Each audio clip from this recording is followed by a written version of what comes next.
Hello, I'm James. Hi, I'm Jimmy. Welcome to A Job Done Well. A podcast about the world of work and how to improve the daily grind. Good morning, how are you doing?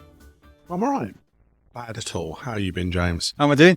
All right, thank you very much. The sun is shining and the blossom is on the trees. What was it you said to me? That's a sign you're getting old when you start to appreciate the blossom on trees. Yeah. Definitely. I'm not as good as you, only because we're recording this the day after Forest lost 4 points. They got a penalty from the Premier League, 4 points dock, which puts them in the relegation zone. How many of our audience do you think care?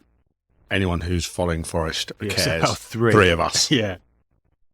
Right then, what are we talking today? Well, actually, that's quite topical. So today we are going to talk about dysfunctional behaviour. Yeah, absolutely. We'll try and define what dysfunctional behaviour is, dysfunctional cultures, and we'll try and help set people right on how they avoid them and how they cope with them. But, as ever, let's start off with a definition. What is a dysfunctional culture?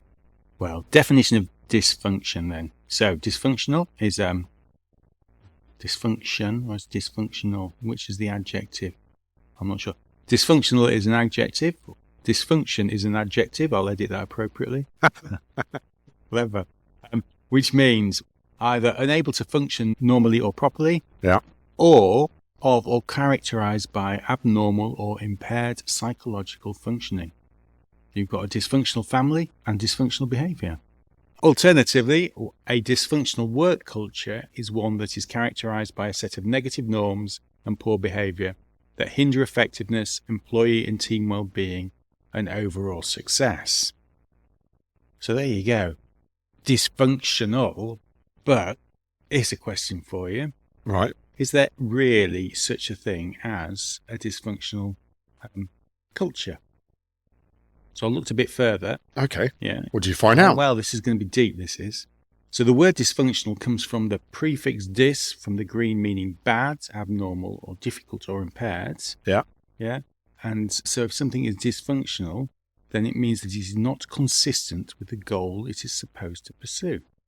Are you learning Greek or something? Because didn't we have that in the governance one? Oh, we did. I should have Governance. got my mate. Kuba and I. Yeah, Yeah. you should. You should have been on YouTube again I looking should- up how to pronounce things. That was me. But here's the question, right, is if it's not consistent with the goal it's supposed to pursue, who sets the goal? Yeah. Yeah, another thought for you, which somebody said, a chap called Jeff Lawrence apparently, a social system, including any organisation or a country or family, is the way it is because the people in that system, at least those individuals and factions with the most leverage, want it that way. The point being, though, who's to say what the function is and whether or not something's dysfunctional? I think that's one of the things that we'll explore a bit more is we talk about dysfunctional companies, dysfunctional culture, but it all depends on your perspective. As you say, it's set up to achieve a certain purpose. That's its function. Just because you don't like it doesn't mean it's dysfunctional. It's just dysfunctional in your view. Personal view, yeah. And then, of course, that causes real problems. If you're in an organisation, you're the one who's there shouting about it, saying this organisation is dysfunctional, because there are bound to be plenty of people in the organisation who like it that way and don't want to change it. So who the hell are you to say something's dysfunctional? It's subjective, but I think going back to your original definition about a culture, you said that it's around the behaviour that hinder effectiveness. Yeah. So that's hindering performance. Also impacts employee and team well-being. So I think if it impacts your well-being, that's another way of looking at it. And ultimately, though, to the point that if you get what you pay for, overall success. So if you set your culture up a certain way, that gives you a certain product, a certain outcome. Is that dysfunctional? That's just the way you set up your system, your culture. Yeah. And I work for one organisation. It was a dreadful organisation personally. It was very good at making sure it hit its short-term targets. Yeah. And when it hit its short-term targets, its senior executives got paid their bonus. So as far as they were concerned, it was doing exactly what it was supposed to do. And so that's the point, I guess. Part of the system is set to incentivize those execs around short-term performance. they then set the organisation up is exactly to achieve that. Yeah, so it's a bit of a metaphysical debate, isn't it, really? Yeah, I guess ultimately, I think dysfunction is in the eye of the beholder, the person who's on the receiving end of it. Yeah. And for me, I think dysfunction, if I was to define it, I would say dysfunctional behavior is when the organization is not doing what you have set it up to do. But what's your take? What do you think? So I think if you go back to some of the things that we've seen and experienced, and hopefully people who listen to this some of these will resonate with them. I think people focus on job titles and status and their job grades, and that's what becomes important to them. When I started working, you could tell how senior somebody was. And it was just amazing. You'd walk into the office and, did they have a square desk or a round desk? Did they have a secondary table? Did the carpet go right the way to the edge of the walls, or was it? And there were just all these little hints. You could tell exactly how senior somebody was. And it was just a stream of status symbols. I joined one organisation that was quite old-fashioned, and the office I was based in, the local manager sat, and the guy who ran the building, the facilities guy, was so apologetic. He looked everywhere. He couldn't find a desk that was bigger than the local office manager's desk. Right. I was like, I don't care, I just need to be able to put my laptop. He's like, oh, but he's got a desk, and it was like his desk. I'm not joking. It was the size of a table tennis table. So he's like, I've tried. I can't find one that's bigger. But I think that really points at the issue then. So when it becomes more important, how big the manager's desk is and the perceptions of how important somebody is, rather than the performance of the organisation, that for me is a sign of dysfunctional behaviour. What else have you seen? I think we talked last week about curiosity.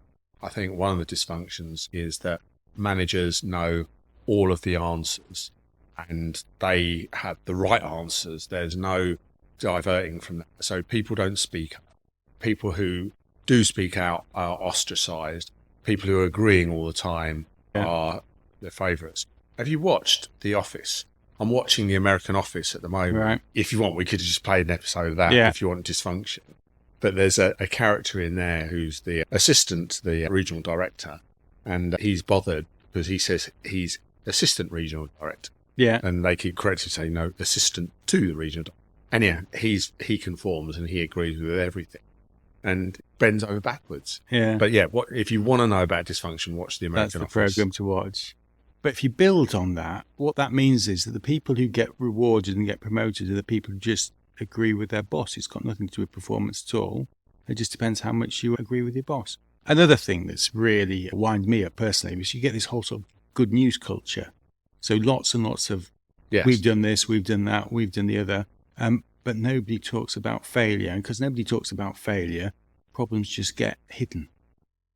Yeah, I think another example of a dysfunction that I've experienced is we're going to talk a bit about performance appraisals in a few weeks' time.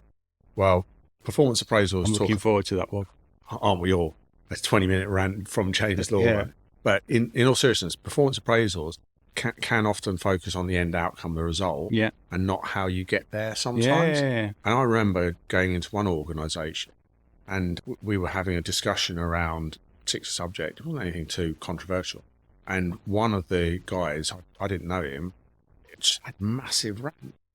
And he was shouting and screaming about this stuff. So I said to his manager afterwards, are you going to talk to him? That's not right. He was like, no, it's just good old, you know what he's like. He's a great trader. He's really great in the market. So it's like, and that makes it okay. And that makes it okay. So he gets the end result, but his behaviour on the way is appalling. And I think that's, for me, is a dysfunction. It isn't just about the performance. It's about how you get there as well. Yeah, success. What do they say? The ends justifies the means. And it really doesn't. It really doesn't. No, I've seen people like that. Come on, what else have you seen? We talked about this, but endless reorganisations and associated turf wars.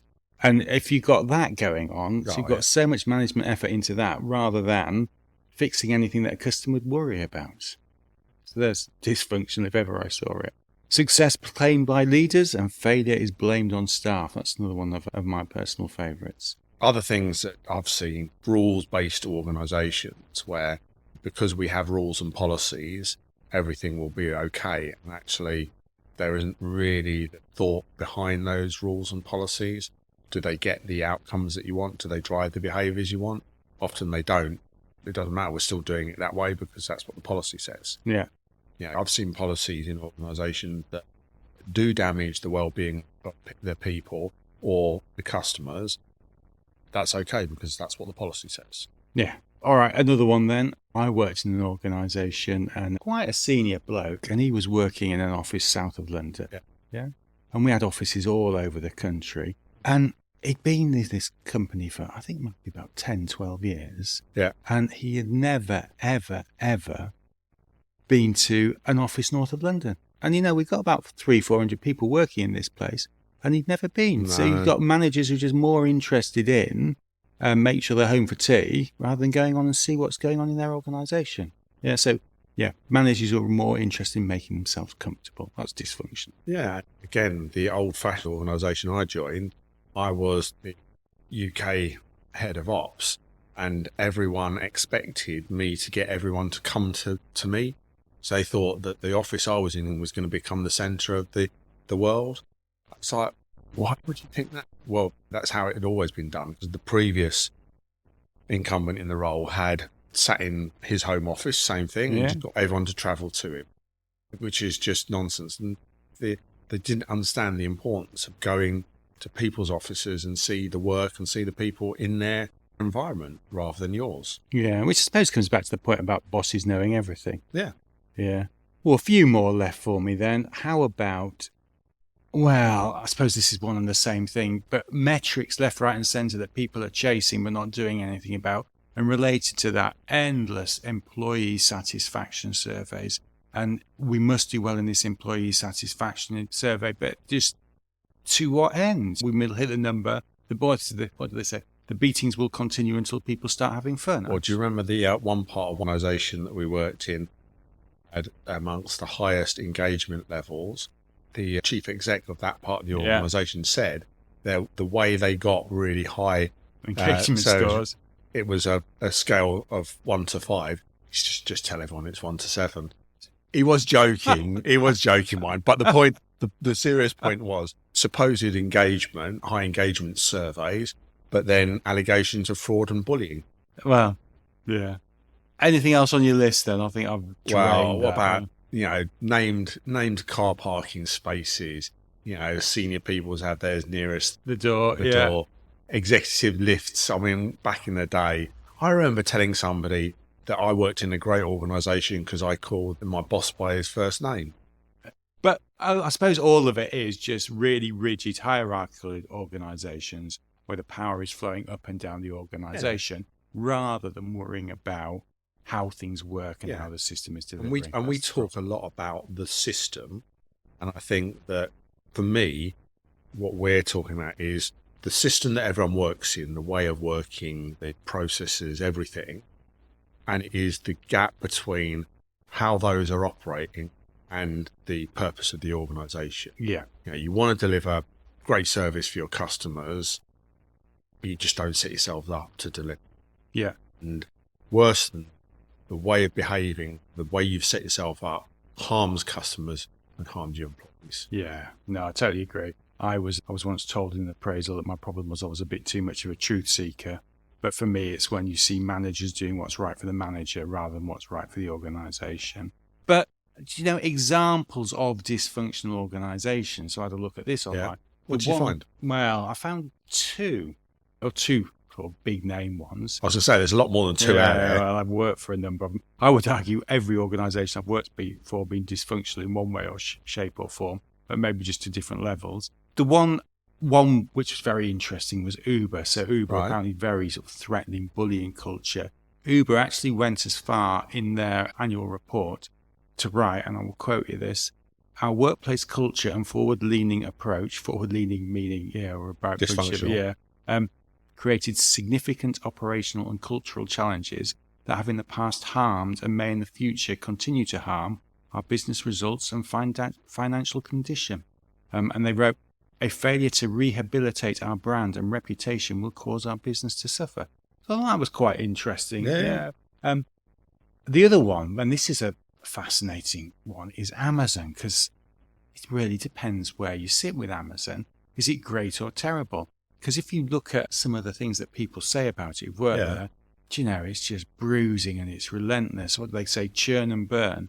But then, on the other hand, there's an organisation which is really good at giving customers what they want and has grown like Topsy afterwards. So, not doing too bad. And I think that's an interesting point, though, James, is you just given two great examples of potentially dysfunctional organisations.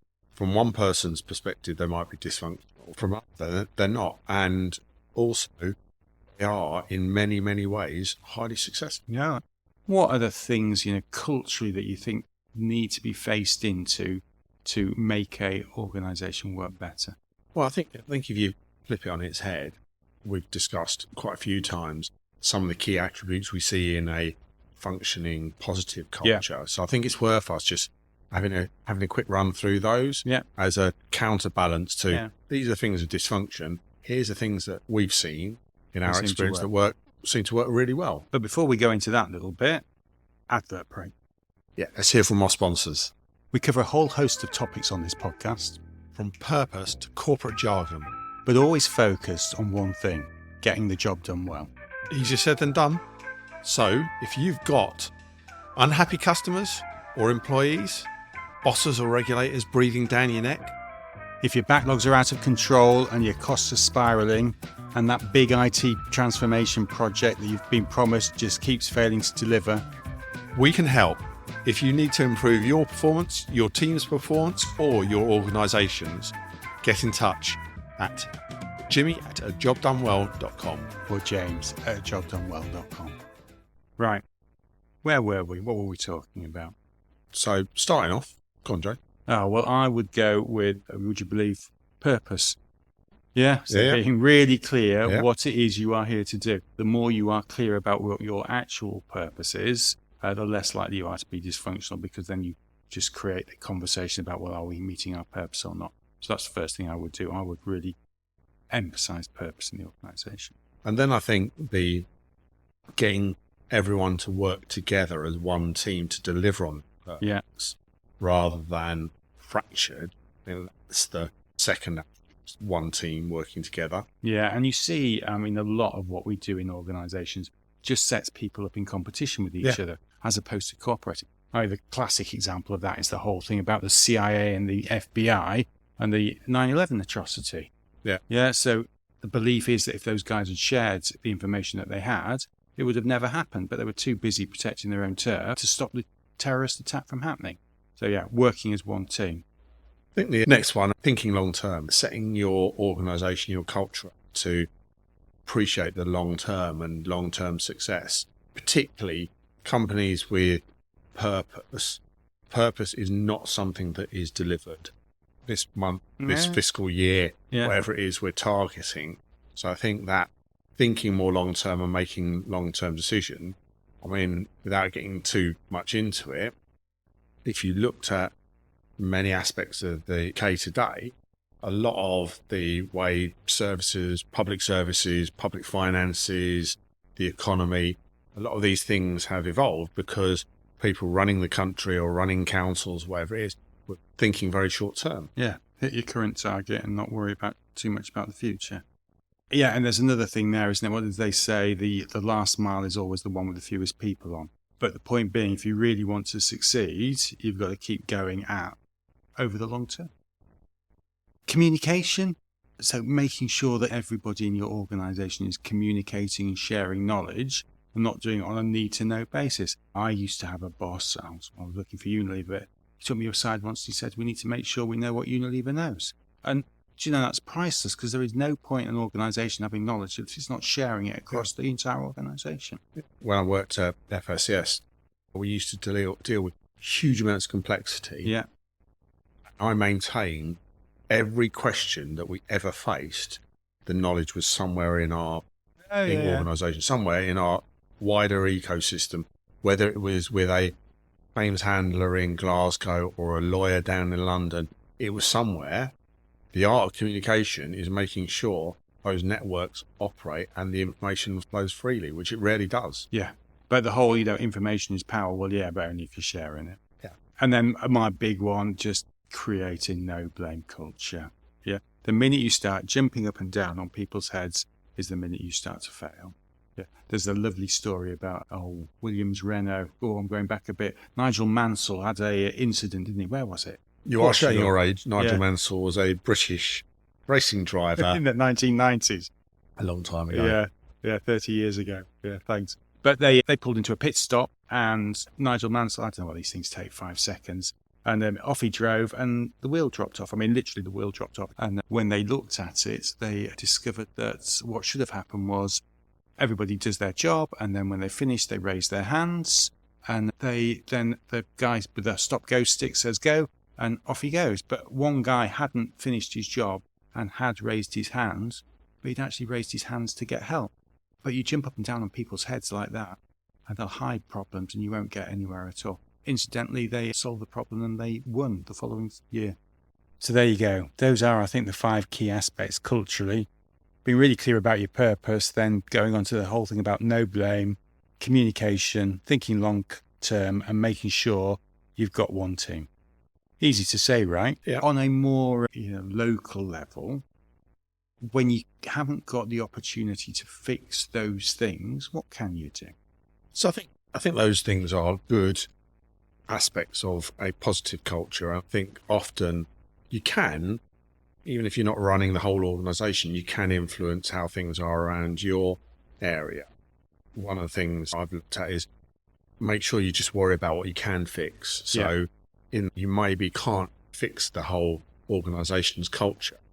There will be aspects of things that happen within your your environment, your team, so even if how you interact. If you've got a team of 2 people, Yeah. your boss might be an arse. That doesn't mean you have to be an arse. Fix the bits you can fix. I totally agree with that.